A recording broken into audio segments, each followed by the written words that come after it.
اللهم أهل الكبرياء والعظمة وأهل الجود والجبروت وأهل العفو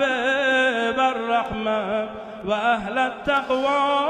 والمغفرة، أسألك بحق هذا اليوم الذي جعلته للمسلمين عيدا ولمحمد صلى الله عليه وآله ذخرا وشرفا وكرامة ومزيدا، أن تصلي على محمد وآل محمد، وأن تدخلني في كل خير أدخلت فيه